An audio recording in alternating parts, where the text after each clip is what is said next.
Hello everyone, Limbo Part 6 is starting right now, and we've got this cute little butterfly. The first sign of I like things that shine, therefore I like this. Well, and this is a major plot point to the game. One of very few plot points. It's my long-lost brother! Or sister or something, but then that fucking brain slug turns it away. We called him Steve for short, don't ask why. Well, we're kind of brain slugged right now, so we can't really control anything, but damn it, we need to get back there, because that little girl, whether she was a friend or a... You said girl! You spoiled it all, the game's over, let's stop watching. Okay, that's the end of the part, guys, sorry, you spoiled it. Oh, whine. So now that we're going the right direction, we can continue on, hopefully, getting to see some answers to this. Those butterflies, and that was she gonna be like the first... evil creepy girl that controls you? Well, we'll have to wait to find out, because she's... Are we gonna see some shining shit? It's hard to say, because suddenly she's not there anymore. What is there, unfortunately, is this gigantic pneumatic smashing thing. Press. Which is the official term. But yeah, those butterflies and whatnot, those were I was actually thinking about that. That was the first non-deadly life we've seen in a long time. Or the first life not out to kill us. There was a bird at some point. There was, and you're right, he didn't immediately come out to kill us, but he did not look very nice. Neither does that. Gigantic, juicy guts of bloody entrails. It reminds me of, Gushers. Well... Do you know those, I do. Candies with the liquid inside? I mean... And I haven't had that in years. Children getting crushed to death is not usually what comes to mind when I think of Gushers, but I mean, I do see a similarity. That's not just a random reference. I have not thought about, had, or even referenced Gushers, or heard reference to Gushers in like probably 6 years, and there it is, just pops into your head. Watching children get crushed to death is not something I... No, I just think the brain's a funny thing. Like, right. Like you must have unfathomable amount of space in your brain for stored memory. To the point that 6 years later you just bring up a random ass reference like that. Oh yeah. And like it was nothing. Like it's always been there. There were plenty of times in college where I would think to myself, man, I would trade all of the useless Beatles facts I have in my head for the ability to memorize formulas better. Because seriously, those useless Beatles facts don't do me any good. They won't help me pass exams. But yeah, but you know, it's like if you try to think of like, okay, let me think of all the Beatles facts that I can right now. Or you think like, let me think of all the childhood candies I ate, Gushers or whatever. It may not be one I could possibly think of if I tried to, but when the situation's right, it's just there, and that's the first thing. It would be so much easier if we could have more control over what our stupid brains remember, because mine sure as hell doesn't. Data from Star Trek. If only it were that easy. And speaking of things that aren't easy, there's an egg up there. There's actually, the way to get it is rather convoluted and complex, and I didn't really want to bore the audience by me getting it, so I... You have to stand on that switch and then jump? Yes, although we'll find that when we get to the top, it's going in the wrong direction, because we don't really have a way of getting up top there while it's going that way. So what we'll have to do is go back down and do a little bit of reversing trickery to get the switch to do what we want. Oh, you can't? Can you stand on top of the switch? We cannot, but what we can do is get the timing to work out just enough for us with that momentum to get going. Oh, I thought we were still talking about the egg. Oh, no, not the egg. Switch. And... at one point I considered what might happen if I were to, maybe if I just squeeze through. Nope, it still kills you shit. It looked like I might be able to squeeze through, but Have you got the egg before? Yeah, and that right there is not the way to get it. I was curious if that was like a shortcut, and it was not a shortcut, it was just death. So strange that gears come into complete contact with each other in spaces. I would not have thought that's how they work. I know. I was hopeful. I was young and naive, thinking that that's a tiny ass gap. Maybe the gears move each other through telekinesis. You know, just the air around it moves the other gear. We can see it right there. There is a gap in between them, but it's so small. I honestly don't really know what I was thinking, but I was hopeful. I was cautiously optimistic. Not cautious enough. In all logical forms, that gear on the bottom should not be moving the way it is, because when it's moving, the other gear is not pushing it yet. Right, it's a little... It would have to push it first for it to move. It's a little disconnected. And also this puzzle's a little silly. I think I have to do some speed up in this one as well. Yeah, you have to push that and then hit the thing and then do stuff. Because it's a matter of racing it up as well, because we need to get to that switch up in the upper right that you see. Say what? So it's a matter of raising of pulling this thing back, getting to that platform out there, pulling the switch to raise the platform, which does also electrify the ground, so you can't touch the ground on the lower section. And then hopping off the ladder and do. I'm sorry? You can't tell me what to do. Well, you're right, I can't, but the game has a pretty good argument for it, I found. We'll see. We'll see. So it's a little tricky. In fact, well, either it's quite tricky or I'm quite dumb, because it takes a couple tries for me to finally get the timing down just right. Oh, and also it's a good thing I failed, because I'd forgotten that you have to set this at a time as well. That would have been an unfortunate mistake, to pull the switch and be on my way just to fall to my death to the electrified ground. It would suck. It would suck all the things. It would suck like a vacuum cleaner in space. Good job. Finally. It's funny because it's impossible.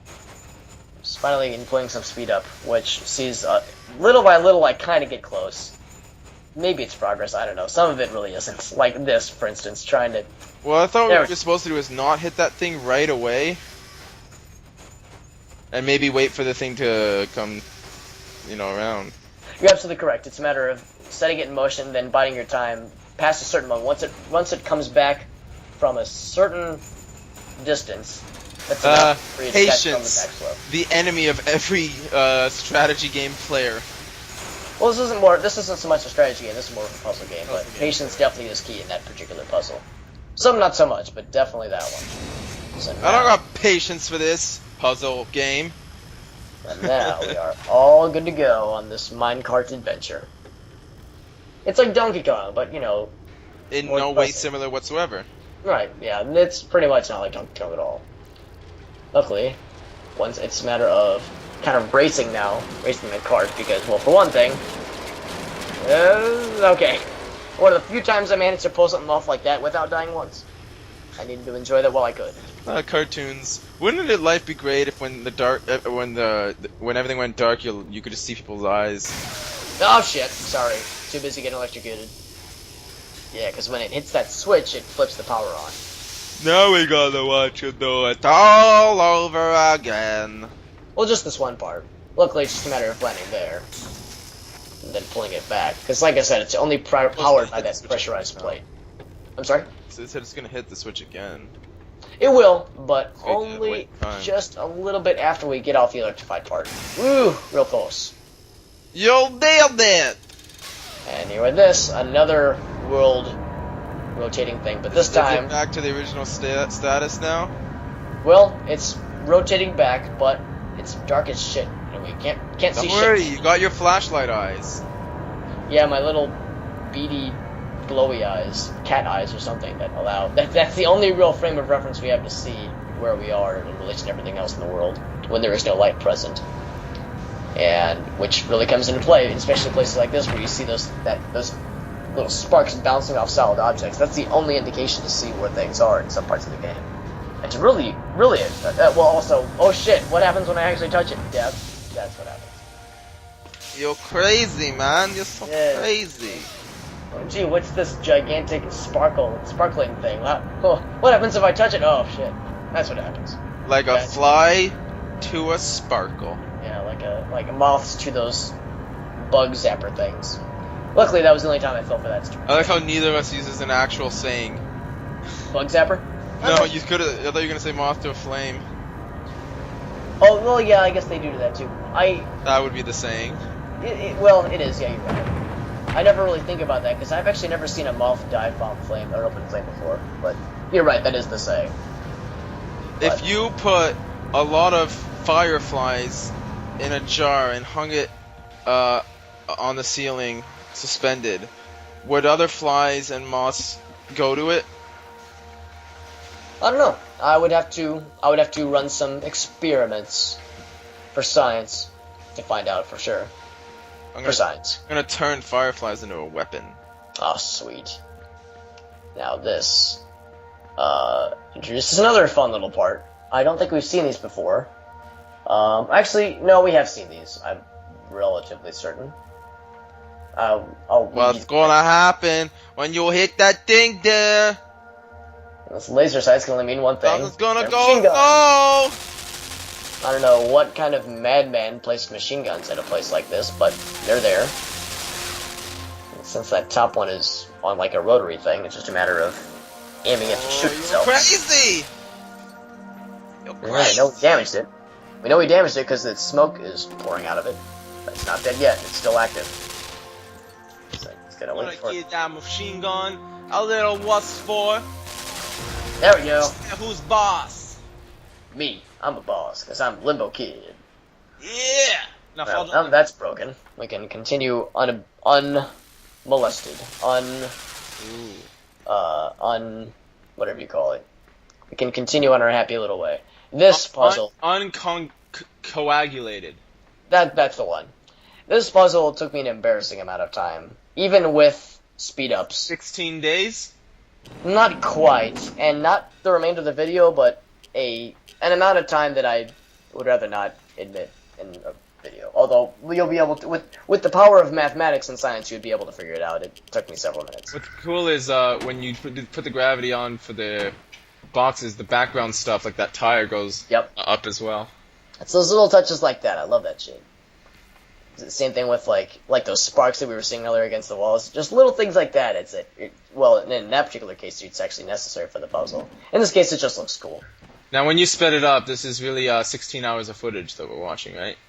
17 days actually. Oh. But yeah, it actually takes. I didn't realize this game ran at .0000001 frames per second. Right. I don't know how you put up with it. Like, you see that box falling just now. That actually took 7 hours. It was weird. Yeah, Yeah. You should get a better computer, man. I should get a life. Is what I should. This get. whole playthrough has actually been running at like 20,000 sped up rate. I It just started looks this. normal because he plays it like on a he plays basically frame by frame, where each frame lasts about 30 seconds. I started this series when I was 7 years old. Yeah. It's embarrassing, but tragic and hilarious.